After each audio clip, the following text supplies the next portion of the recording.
이 시간에 함께 나눌 말씀은요, 마태복음 1장 5절 6절 두 절만 보겠습니다. 신약성경 1페이지입니다. 마태복음 1장 5절과 6절입니다. 우리 두 절이니까 우리 같이 한번 합독해서 읽겠습니다. 같이 읽습니다. 시작. 살로몬에서 보아스를 낳고 보아스는 르렉에서 오벳을 낳고 오벳은 이새를 낳고 이새는 다윗 왕을 낳으니라. 다윗은 우리아의 아내에게서 솔로몬을 낳고. 아멘. 우리 좌우에 계신 분들, 앞뒤에 계신 분들과 우리 사랑합니다 인사하겠습니다.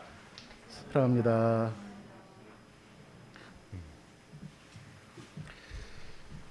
더우시죠? 30도 안팎의 더위가 이어지고 있습니다. 그래서 많은 분들이 물놀이를 즐기며 더위를 식히기 위해서 해수욕장을 찾는 시민들이 많아지고 있다고 합니다. 전국의 해수욕장들도 하나둘 문을 열고, 제주도 같은 경우는 7월 1일 날 모든 해수욕장을 다 연다라고 이렇게 나옵니다. 저도 개인적으로 바다를 좋아하는데 특히 저는 여름 바다보다는 가을이나 겨울 바다, 파도 치는 바다를 좋아합니다. 그래서 가끔 동해를 가다 보면 터널을 지나가게 되죠. 운전하다 보면 터널을 지나가게 됩니다. 그래서 한번 터널을 참 많이 지나가게 될 때가 있어서 한번 찾아봤습니다. 우리나라에 터널이 몇 개가 있는가. 2019년 자료에 의하면요, 2,682개의 터널이 있다고 합니다. 그래서 성도님들 보면 운전하다 보면 터널을 기본적으로 몇 개는 통과하게 되죠. 그런데 터널 중에서 정말 긴 터널이 있습니다. 일반적으로 조금 지나면 일반적으로 터널이 4km보다 짧습니다. 대부분이요. 그런데 우리나라에 5km가 넘는 터널이 3군데가 있습니다. 그중 가장 긴 터널이 어느 터널인가 하면 인제 양양터널. 우리가 이제 강원도를 가다 보면 그 터널을 지나가게 되는데 그 길이가 10.965, 어떻게 보면 거의 11km입니다. 그러니까 11km를 계속 터널을 통과하는데 이 터널이 너무 길다 보니까 지루하기도 하고 또 어떤 분들은 너무 답답해하기도 하죠. 그래서 저도 개인적으로 그 터널을 통과하는 게 싫어서 그냥 일반 길로 가기도 합니다. 여호수아 시대 이후 이스라엘은 어두운 터널로 들어갑니다. 하나님의 명령, 그리고 모세의 당부, 여호수아의 부탁, 이것을 저버리고 신앙교육을 소홀히 한 결과 하나님을 모르고 하나님이 하신 일을 알지 못하는 세대가 나타납니다. 하나님을 모르기에, 하나님이 하신 일을 알지 못하기에 그들은 하나님의 말씀을 믿지도 않죠. 당연히 그러니 하나님 말씀을 따르지도 않고 하나님을 섬기지도 않습니다. 결국 그들의 모습은 어떠한 모습으로 나타나는가 하면 개인도 가정도 지파도 각자 자기의 소견에 오른 대로 자신의 생각대로 행하는 모습들이 나타납니다. 당연히 이러한 모습 가운데 어떤 일이 벌어지는가 하면 하나님께 11조를 드리는 성도들이 11조를 드리지 않죠. 제사를 드렸던 성도들이 제사를 지내지 않죠. 그 결과 어떤 일이 벌어지냐면 11조와 제물은 레위인과 제사장들이 생활하는 수단이 됩니다. 그런데 그것이 들어지지 않다 보니까 레위인들이 생활할 수가 없습니다. 생계를 유지해야 되는데 생계를 유지할 수 없으니까 스스로 생계를 책임지기 위해서 그 성에서 이탈하게 됩니다. 우리가 알다시피 하나님께서 레위 지파 같은 경우는 42개의 성읍과 도피성 6개에서 48개의 성읍을 주셨고 그들은 다른 지파가 공급해 주는 것으로 생활을 했죠. 그런데 이 공급이 이루어지지 않다 보니까 그곳에서 이탈하게 됩니다. 한 레위인이 성읍에서 이탈해서 가다가 누구의 집에 가게 되는가 하면 미가의 집에 가게 됩니다. 그런데 이 미가의 집에는 무엇이 있는가 하면 바로 산당이 있었고 산당이 있었습니다. 그러다 보니까 이 사람이 임의로 제사장의 에봇과 드라빔을 만들어 놓고 자기 아들 중에 한 명을 제사장으로 삼아서 제사를 지냅니다. 참 어이가 없지 않습니까? 제사장을 자기 아들로 제사장을 삼아서 제사를 지낸다. 그러니까 이 사람은 어떤 생각이 있는가 하면 제사만 지내면 복받을 수 있다 해서 하나님 말씀이 아닌 자기 임의로 제사장을 세우고 제사를 지내는 모습이 나타나죠. 그런데 레인이 딱 오니까 이 사람을 제사장으로 삼으면 되겠다 해서 이 사람과 계약을 합니다. 어떻게 계약을 하는가 하면 내가 은 10개와 의복 1벌을 주겠다. 그러니 너는 우리의 제사장이 되라. 그래서 그 사람이 알았다. 내가 너희 집에 제사장이 되겠다. 그러니까 이 미가는 이렇게 얘기합니다. 레인이 내 제사장이 되었으므로 이제 하나님께서 내게 복을 주실 것이다. 그런데 어떤 일이 벌어지는가 하면 이 미가의 집에 단지파 사람들이 오게 됩니다. 그런데 이 사람들이 제사장이 제사 지내는 모습을 보면서 이 제사장에게 물어보죠. 너는 어디서 왔냐? 그리고 이 사람이 그 전체적인 이야기를 해주고 이 미가와 계약을 했다라는 얘기를 듣게 됩니다. 그러니까 이 단지파 사람들이 야, 너 이 한 집의 제사장이 될래? 아니면 우리 지파의 제사장이 될래? 당연히 한 지파의 제사장보다는 한 지파의 제사장이 되는 것이 당연히 더 생활하기가 좋죠. 그러니까 당연히 나는 너희 지파의 제사장이 되겠다 해서 그가 이 단지파 사람들을 따라갑니다.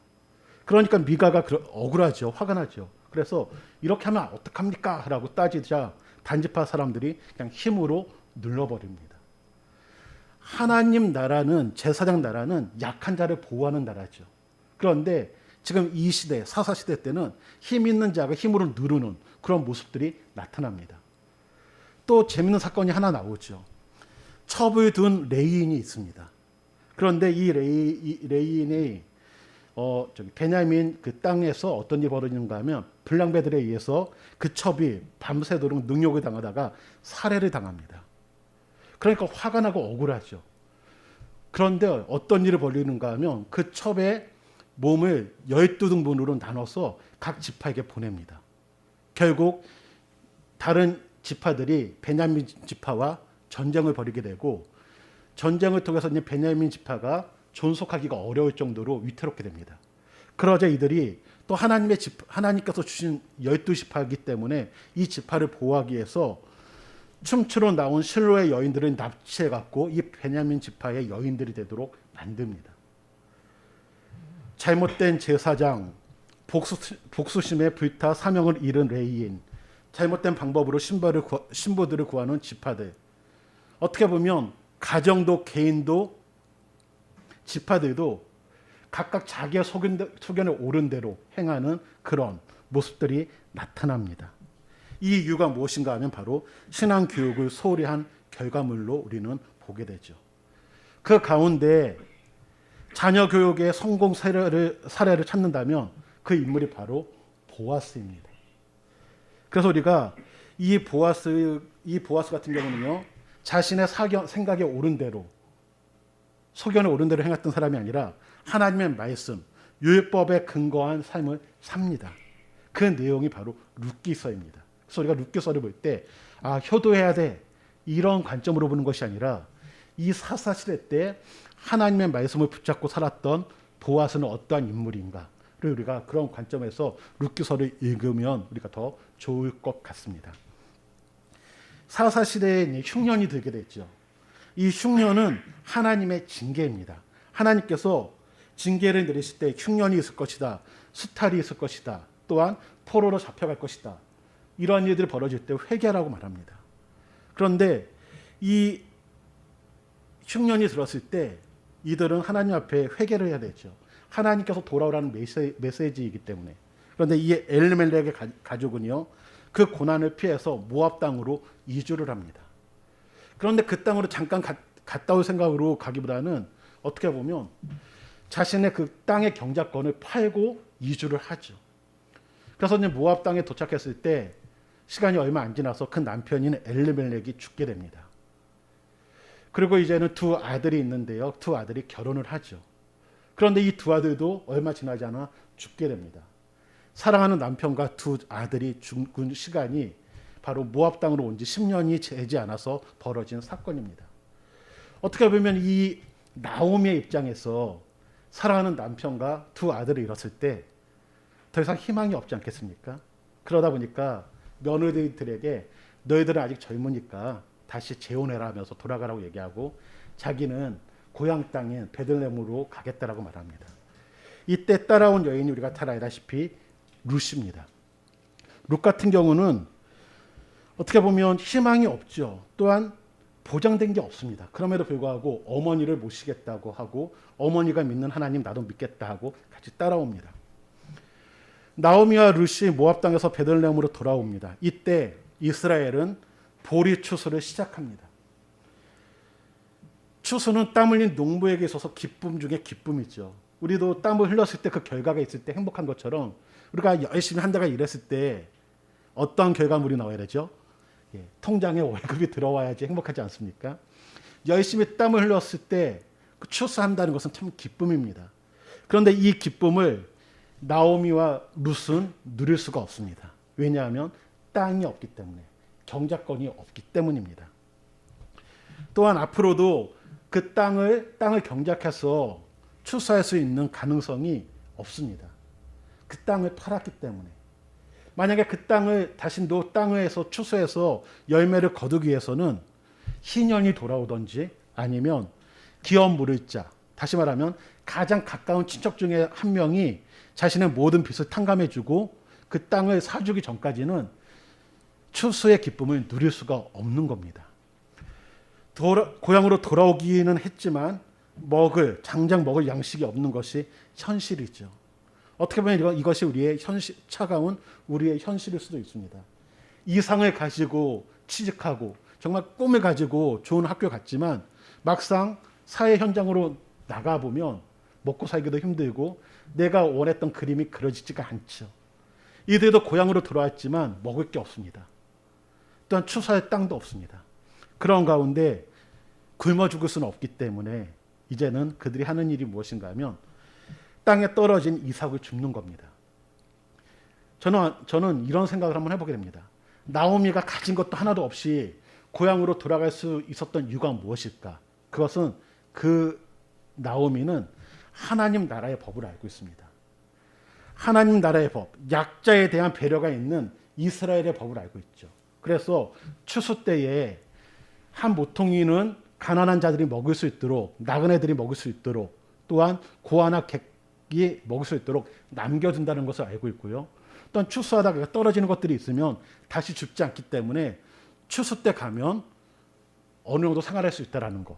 그리고 이스라엘 법은 없는 자가 있는 자에게 빌릴 수가 있습니다. 이럴 때 가난한 자가 무엇인가를 빌렸을 때 거절할 수가 없습니다. 하나님께서 갚아주겠다라는 약속도 하셨고요. 또한 거절하는 자에 대한 하나님의 징계가 있기 때문에 이 나오미는 아무리 힘들어도 이스라엘에 가면 살 수 있다는 것을 알죠. 왜요? 하나님 나라의 법을, 이스라엘의 법을 알고 있었기 때문에. 어떻게 보면 그녀가 돌아올 수 있었던 것은 하나님의 사랑이고 하나님이 이스라엘에게 주신 법을 알기 때문에 돌아올 수가 있었습니다. 이 나오미가 이 법에 대해서 당연히 룻에게 말했을 것이고 이 룻은 이제는 이삭을 줍기 위해서 밖으로 나갑니다. 그런데 막상 밖으로 나가면 두려움이 올 겁니다. 자기가 살았던 나라가 아니라 어떻게 보면 이방이죠. 우리가 처음 가보는 나라에 가면 두렵습니다. 저도 26살 때 이스라엘에 갔던 경험이 있습니다. 그러니까 군대 갔다 온 다음에 26살이면 가장 혈기왕성하고 또한 자신감이 넘칠 때죠. 그런데 이제 이스라엘에 있다가 이집트로 이렇게 넘어갔었습니다. 처음에는 같이 일행들이 있으니까 괜찮았는데 다 떠나고 이제 혼자 있으니까 무섭습니다. 저녁에 나가는데 총 들고 있는 사람들 보니까 좀 무섭고요. 또 아랍 지역으로 들어갔을 때 거기는 대부분 다 총을 들고 다닙니다. 그러다 보니까 젊음에도 불구하고 두려움이 있죠. 그런데 여인이 새로운 나라에 가서 무엇인가를 일을 시작한다. 참 두렵죠. 특히 여성들 같은 경우 남편이나 형제들이 있으면 보호를 받을 수 있지만 남성들이 없는 집안입니다.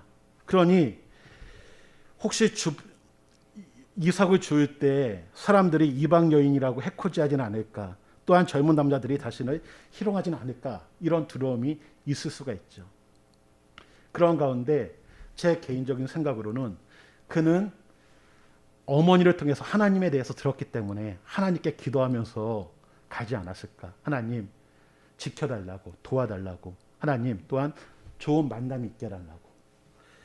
우연히 그가 도착한 밭은요, 어디였는가 하면 바로 보아스의 밭이었습니다. 우리의 언어로는 우연이지만 하나님 앞에서는 우연이 없기 때문에 하나님의 섭리 아래서 룻은 보아스의 밭에 가게 되죠. 때마침 보아스가 자신도 그 밭에 오게 됩니다. 그런데 이 보아스의 모습을 보면 참 아름답습니다. 룻기서 2장 4절에 보면요, 어떤 내용이 나오는가 하면 우리 한번 찾아볼까요? 룻기서 2장 4절입니다.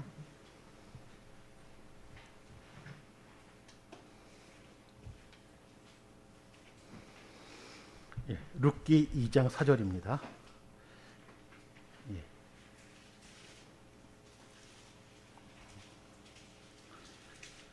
같이 읽겠습니다. 시작. 보아스가 베들레헴으로부터 와서 베는 자들에게 이르되 여호와께서 너희와 함께 하시기를 원하노라 하니 그들이 대답하되 여호와께서 당신에게 복 주시기를 원하나이다 하니라. 이 보아스가 일하는 사람들에게 어떻게 인사를 하는가 하면 하나님께서 너희와 함께 하기를 원한다. 그러니까 일하는 사람들은 하나님께서 당신에게 복 주기를 원합니다. 뭔가 인사부터 다르지 않습니까? 그러니까 이 보아스는 하나님 말씀 중심으로 산 사람입니다. 그래서 하나님의 이름으로 인사하는 서로가 그런 모습들이 나타나죠. 그리고 이방 여인인 룻에게도 배려를 합니다. 이 룻에 대해서 이렇게 얘기하죠. 딸아, 이삭을 주우러 다른 밭으로 가지 말고 여기서 떠나지 말고 나의 소녀들과 함께 있으라.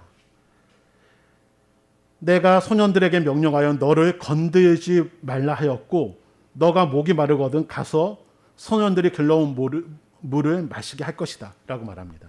어떻게 보면 이 여인에게, 이 룻에게 배려해 주는 모습이 나타나죠.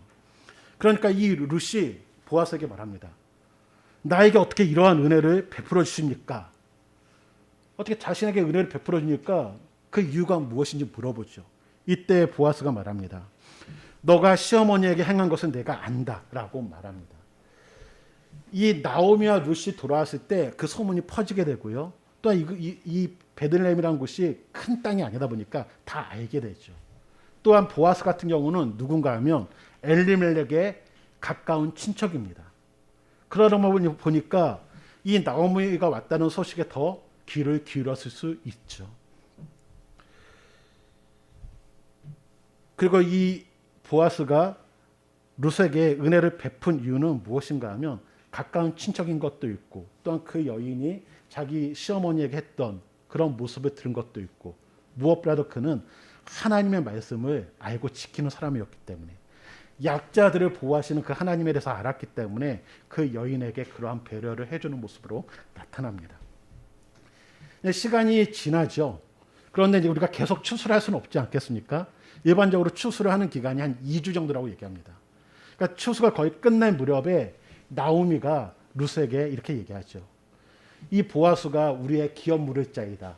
가까운 친척이다. 그러니 보아스가 우리가 이제 거기서 일을 할 때 집으로 왔다 갔다 하기보다는 일하는 자리에 이렇게 텐트를 치고 거기서 이렇게 생활을 합니다.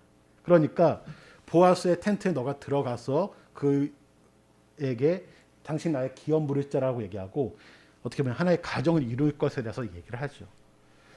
이 룻이 나오미가 시킨 대로 하지만 이때 보아스가 무엇을 얘기하냐면 이렇게 얘기합니다. 나보다 더 가까운 사람이 있다라고 얘기합니다. 어떻게 보면 우리가 친척들 보면 가장 가까운 친척이 있고 두 번째, 세 번째 있는 것처럼 기업 물을 자는 누구인가 하면 가장 가까운 사람이 바로 기업 물을 자가 됩니다. 예를 든다면 만약 저 같은 경우 가장 가까운 사람이 누굴까 하면 저희 형님이나 가장 가깝게 되겠죠. 아니면 한 단계 더 건너가면 두 번째로 가까울 수가 있을 겁니다. 그런 것처럼 가장 가까운 사람이 기업 물을 자가 되고 그 사람이 나 기업 물을 자 안 할 거야 라고 하면 그 다음 번으로 넘어가는 겁니다. 하나님께서 기업 물을 자, 어떻게 보면 계대법이라고 하는데 계대결혼법이라고 얘기하는 법을 주신 이유가 무엇인가 하면 가문의 대를 잇게 하기 위해서. 만약에 결혼을 했는데 자녀가 없다. 근데 남편이 죽었다. 그러면 이 대가 끊기지 않습니까? 그래서 그럴 경우 동생이나 가장 가까운 사람이 그 사람과 결혼이라고 하기보다는 동침을 해서 아이를 낳죠. 그러면 그 아이는 내 아이가 아니라 그 형님의 아이가 되는 겁니다. 그래서 그 대를 잇게 하는 방법입니다. 하나님께서는 어떻게 보면 서로의 혈통과 가문을 보호해 주시기 위해서 이 법을 주셨습니다. 그래서 이 보아스가 기업 무리자, 자기보다 더 가까운 기업 무리자가 있으니까 그 사람에게 내가 말하겠다라고 얘기합니다. 그리고 그 다음 날 장로들과 더불어서 그 더 가까운 기업 무리자가 옵니다. 그리고 이제는 이 엘리멜렉 가정에 대해서 당신이 기업을 무력자로서의 역할을 감당하겠는지 물어보죠. 이때 가장 가까운 사람이 하겠다라고 얘기합니다. 왜 하겠다라고 대답하는가 하면 자신에게 이익이 될까 봐. 일단은 나오미의 그 경작권이나 이런 것들을 다 보상해 줘야 됩니다. 그러면 돈이 들겠죠. 그런데 이 나오미가 나이가 있습니다. 자기와 함께 생활을 해도 아기가 생길 확률이 없는 겁니다. 그러면 이 나오미가 죽게 되면 그 엘리멜렉의 그 땅이 누구게 되냐면 자신의 것이 되고 자신의 이제 집안의 것이 되죠. 내가 죽고 나도 내 자녀들이 그 땅을 갖게 되다 보니까 그 땅을 넓힐 수 있는 그런 기회가 되기 때문에 이 사람이 자신이 기업무력자가 되겠다라고 말합니다. 그런데 이제 이때 룻이 있다라고 얘기하죠. 그런데 이 나오미에게는 며느리 룻이 있다. 이 얘기를 듣는 순간 이 사람이 거절을 합니다. 왜냐하면 이 룻 같은 경우는 같이 동침했을 경우 아기가 생길 수가 있고 그 아이가 생기면 그 아이는 나오미의 자녀가 되고 이 사람이 기업무력자로서 모든 빚을 다 탕감해 줬을 경우 그 땅과 더불어서 모든 재산은 다시 이 엘리멜렉 집안의 것으로 돌아가기 때문에 큰 손해가 날 거라는 걸 알고 있습니다. 그래서 이 사람이 이제 거부를 하게 되죠. 그런데 이스라엘 법에는 어떻게 보면 자신의 가족과 집안들을 서로의 집안을 돌아봐야 되는 법이기 때문에 그것을 감당하지 않을 경우는 수치를 당하게 됩니다. 신발을 벗게 하고요, 침을 뱉고 나는 기업 무력자의 것을 거절했다 하면서 손가락질 당하게 하는 법이 있습니다. 그럼에도 불구하고 이 사람이 기업 무력자로서의 역할을 거절한 이유가 무엇인가 하면 자신에게 큰 손해가 있기 때문에. 그러니까 처음에는 이익이 될 것 같으니까 받아들이고 손해가 될 것 같으니까 버리는 모습. 이것은 하나님의 말씀이죠. 계대 결혼법은 하나님의 말씀이고요. 기업무력자 이것은 하나님께서 이스라엘 백성들이 유지해 나가기 위해서 주신 법입니다. 그런데 이 법이 나에게 이익이 되면 받아들이고 손해가 되면 버리는 이런 모습, 어떻게 보면 사사기의 모습이 바로 이러한 모습으로 나타나는 겁니다. 그런데 우리가 알다시피 보아스는 큰 손해가 있음을 알면에도 불구하고 그대로 그것을 받아들입니다. 자신이 그 기업 무력자가 된다고 말하죠. 그가 그렇게 큰 손해가 있음에도 불구하고 기업 무력자가 된 이유가 무엇인가 하면 공동체를 유지하기 위한 하나님의 말씀이기 때문에 이 보아스는 그것을 준수한 겁니다. 왜 다른 사람들이 하지 않았던 행동을 보아스가 했는가? 다른 사람과 달리 각자 자기의 소견에 오른 대로 자신에게 이익이 되는 대로 생활하는 것이 아니라 자신에게 손해가 있음에도 불구하고 왜 하나님의 말씀대로 보아스는 살았는가? 그 이유가 무엇인가 하면 저는 그 이유를 오늘 제가 읽었던 마태복음 1장 5절에서 찾습니다. 우리가 오늘 1장 5절에 다시 한번 1장 5절 한번 볼까요?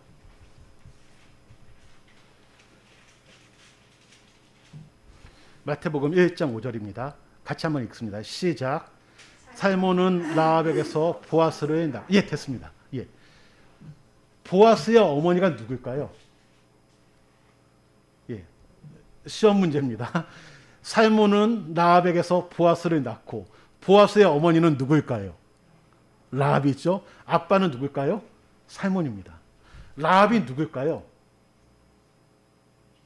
기생 라합. 이스라엘 백성이 가나안 땅 들어갔을 때 여리고 성을 함락할 때 두 정탐꾼을 숨겨준 사람이 바로 라합입니다. 이 라합 같은 경우는 많은 정분들이 있었죠. 기생이다 보니까 거기에 많은 사람들이 오고 가고 하면서 하나님에 대해서 그 여인은 들었습니다. 그리고 이 여인은 두 정탐꾼이 왔을 때 숨겨주면서 뭐라고 얘기하냐면 하늘에 우리 한번 여호수아서 2장 10절 한번 읽어보겠습니다. 예, 여호수아서 2장 10절 11절입니다. 여호수아서 2장입니다.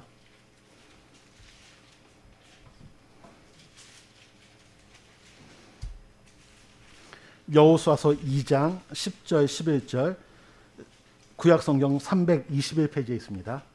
예, 같이 읽겠습니다. 시작. 이는 너희가 애굽에서 나올 때에 여호와께서 너희 앞에서 홍해물을 마르게 하신 일과 너희가 요단 저쪽에 있는 아모리 사람 두 왕 시온과 옥에게 행한 일 곧 그들을 전멸시킨 일을 우리가 들었음이라. 우리가 듣자 곧 마음이 녹았고 너희로 말미암아 사람이 일어나니 너희의 하나님 여호와는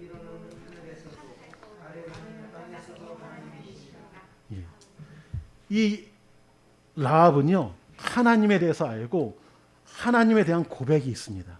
그리고 그는 여리고성 함락할 때 직접 하나님이 하신 일을 또한 그 여인은 경험하게 됩니다. 하나님에 대해서 알고 하나님을 경험하고 또한 자신으로 인해서 자신의 모든 가족이 멸절당하지 않고 삶을 얻게 되죠. 그리고 이제는 살몬이라는 유대 지파의 족장과 결혼하게 되죠. 이 살몬에 대해서는 뭐 학자들 중에서는 이 사람이 두 정탐꾼 중에 한 명일 수도 있다라고 얘기하는 분도 계십니다. 예. 그러니까 이 라합이 보아스를 키울 때 어떻게 키웠을까? 당연히 하나님의 말씀으로 양육할 수밖에 없다라는 겁니다. 그런 가운데 이 보아스는 이렇게 사사시대 때 자신의 소견대로 산 것이 아니라 바로 하나님 말씀대로 살고 하나님의 주신 그 말씀을 지키며 살아갔던 모습이 나타나는 겁니다. 그래서 신앙교육을 소홀히 했던 사사시대에는 각자의 소견대로 살았지만 어두운 터널로 빠졌지만 바로 이 보아스는 라합에게서 살몬에게서 신앙교육을 철저히 받았기에 이런 아름다운 모습이 나왔음을 고백하게 됩니다. 또한 더불어서 이 룻 같은 경우도 어떤 모습이 있었을까 한번 생각해 보게 됩니다. 시어머니인 라합을 만나고 또한 보아스를 통해서 이제는 이 룻에게서 오벳이 나오게 되고 또한 이새가 나오고 다윗이 나오는 또한 후에는 예수님이 태어나는 그런 족보의 이름이 올라가게 되죠.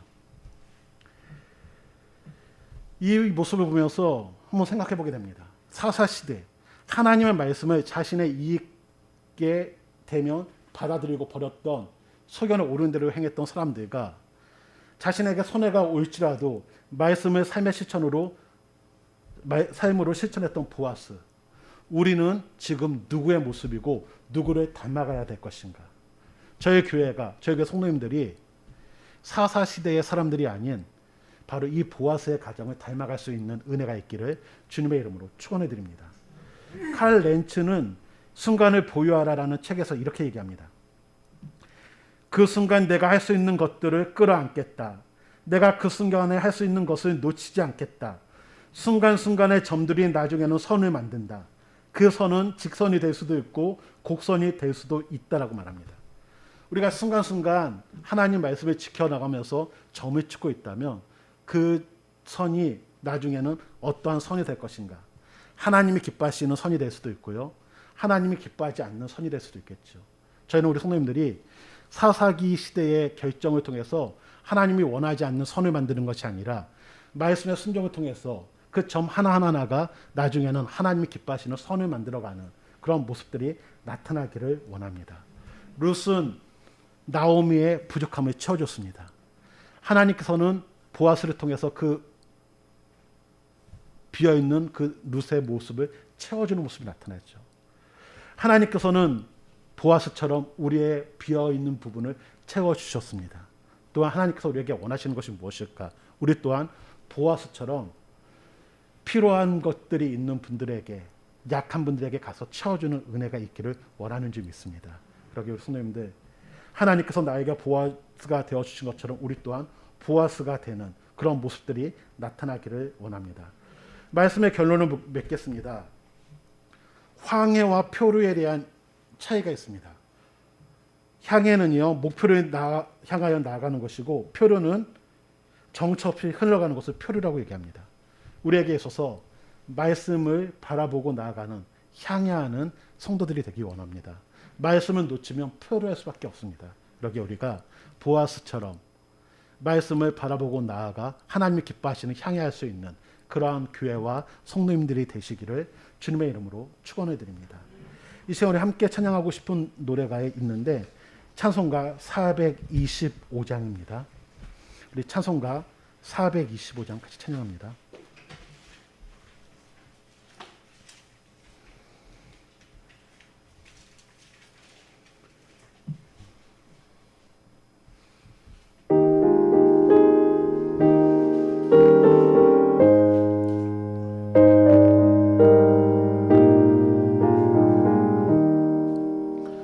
주님의 뜻을 이루소서. 고요한 중에 기다리니 진흙과 같은 날 빚으소. 주님의 형상 만드소서. 주님의 뜻을 이루소서. 주님 발 앞에 엎드리니 나의 맘속을 살피시소. 눈보다 이게 하옵소서. 주님의 뜻을 이루소서. 병들어 몸이 피곤할 때 권능의 손을 내게 펴서 강건케 하여 주옵소서.